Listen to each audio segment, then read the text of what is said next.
Donc dans cette vidéo, on va rester dans la partie XPath et on va étudier donc la partie contain. Donc on va inclure le mot contain en fait dans notre XPath. Donc là, ce qu'on va faire, on va se rediriger vers notre page. On va rester ici sur la politique de confidentialité. Voilà.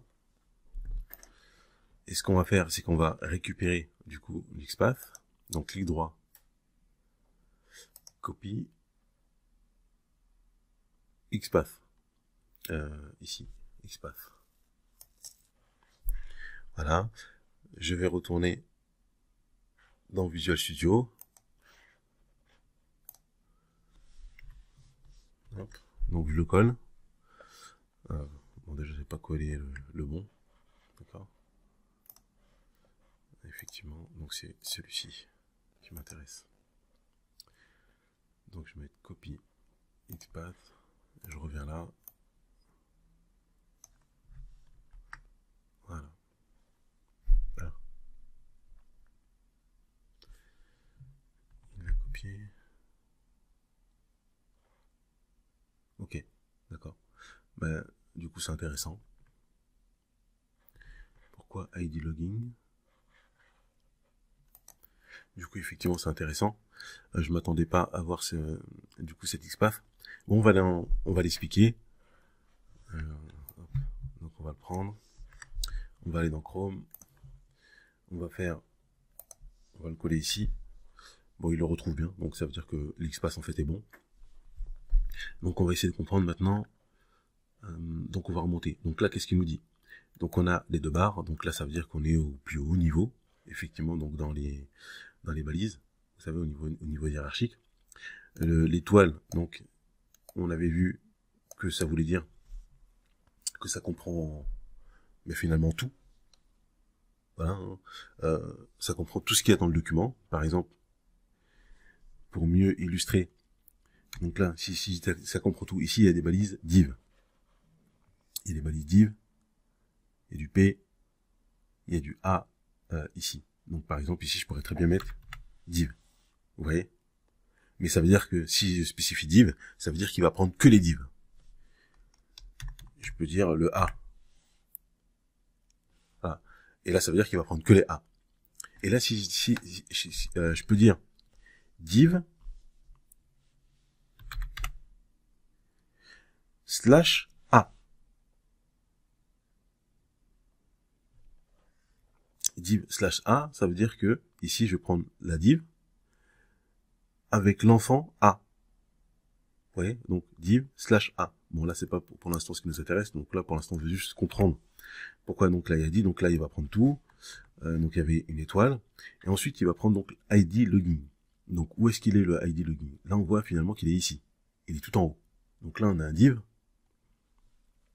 qui imbrique plusieurs choses. Donc, il imbrique le H1. Donc, c'est le titre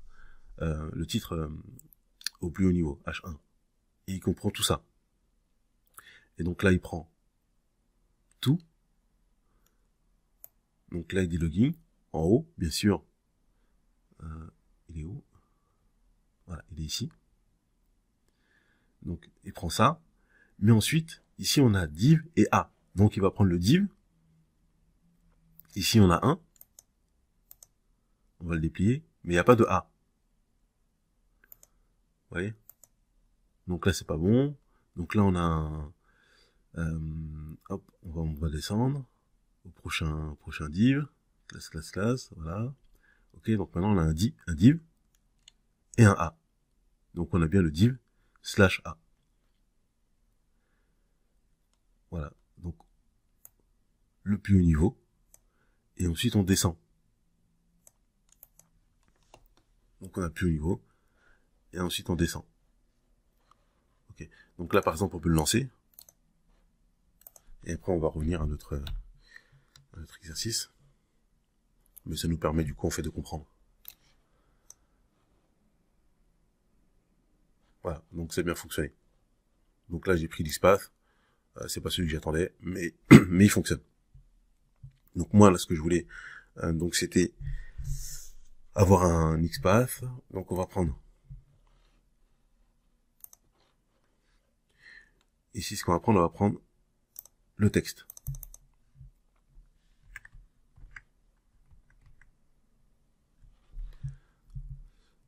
Voilà, donc je vais enlever ID. Je vais mettre texte. On avait dit que quand on mettait texte, il fallait la parenthèse. Là, bien sûr, à la place de login, on va changer. On va mettre politique de confidentialité. Et cette partie-là, on l'enlève. Voilà, donc là, il prend tout, en fait, donc toutes les parties, toutes les balises. Et on va prendre uniquement, donc, ça c'est le filtre, uniquement celle, en fait, qui contient politique de confidentialité. Donc déjà, on va le prendre et on va voir si il va la reconnaître. Avec la petite astuce, on va aller dans Chrome. On va le mettre tout en bas. Donc, c'est en surbrillance, il la reconnaît. Et là, dans cet exercice, ce qu'on veut faire, c'est qu'on veut ajouter en fait un mot-clé. Donc, on va ajouter un contain. Donc, ici, par exemple, je vais mettre... On va pas le faire ici. On va revenir ici. On va ajouter un contain. Le mot-clé contain. Contains. Et je vais le mettre entre parenthèses. Tout ça entre parenthèses. Donc, contains. Il contient ça. Mais pour dire, en fait, qu'il contient ça, donc on va dire que c'est le texte. Là, c'est pas égal. Parce que c'est juste, il contient le ou les mots. Donc, on va pas mettre égal. On va mettre une virgule. Et on va, juste pour l'exercice, supprimer, pour bien comprendre, confidentialité. Donc là, on va lui dire, tu cliques sur l'élément qui contient du texte, qui contient le mot confidentialité. En gros, c'est ça qu'on est en train de faire. Donc là, effectivement, donc là, vous avez compris, on a monté un petit peu le niveau, mais les XPath, en fait, c'est un élément qui est vraiment fondamental et très important, en fait, pour les tests automatisés. À partir du moment où, en fait, on a compris ça, ça sera déjà beaucoup plus facile, en fait, pour la suite. Donc, je répète, donc là, on a tous les niveaux. Ensuite, on a donc l'accolade. Donc ça, c'est le format. Donc, il contient, entre parenthèses, le texte. Donc, on n'oublie pas la virgule, ça c'est important. Qui contient ça. Maintenant, on va voir. Est-ce qu'il va le reconnaître? C'est toujours en surbrillance, donc c'est bon. Ouais, donc là, on va essayer en fait de le lancer comme ça. Je vais faire CTRL S en fait pour sauvegarder. Là, je vais le lancer. Flèche du haut, entrée. La fenêtre est ouverte. Est-ce que ça va fonctionner? Ouais, c'est bon. Donc il a bien trouvé. Donc ça va être effectivement donc important. Donc parfois en fait quand on va avancer un petit peu sur les tests. Mais déjà ça c'est une partie qui est importante à comprendre. Et bien sûr, vous de votre côté aussi chez vous, je vous invite à, comme je vous ai dit, à faire exactement la même chose. Donc là maintenant on va essayer d'ajouter des éléments ici devant, parce qu'à chaque fois on prenait l'étoile. Pour mieux comprendre, on va ajouter un div. Un div, pourquoi? Parce qu'on est sur la balise div. Mais dans la balise div, on est aussi dans la balise A. Donc, le plus haut, c'est le div, et ensuite, /A. On va voir, est-ce qu'il la reconnaît? On va mettre ici, il le reconnaît. Div /A. Donc, vous voyez, donc là, on est sur la balise div ici. Div, ok. Donc, ça, c'est la balise. Et ensuite, à l'intérieur de la balise div, on a la balise A. Donc, div qui est plus haut, on a 2 slash, et le A qui est un petit peu moins haut. Comment on sait que c'est moins haut? Pourquoi? Parce que la balise div, elle a une indentation, et en dessous A, elle est décalée à droite. Ok, donc div A. On va voir si par exemple, j'enlève le A, il reconnaît plus. Pourquoi? Parce que mon texte, il est dans le A. Il n'est pas directement dans le div. Vous voyez, il est dans le A, il n'est pas directement dans le div. Ok. Donc je rajoute A.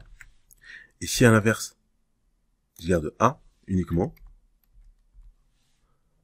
vous voyez, donc là, il le reconnaît. Pourquoi? Parce qu'on est directement sur la balise A. Voilà, donc ça c'est un exercice vraiment qui est important à comprendre, donc c'est des notions qui sont très importantes. N'hésitez pas à revoir la vidéo, à faire l'exercice vous de votre côté, jusqu'à ce que vous puissiez en fait y arriver.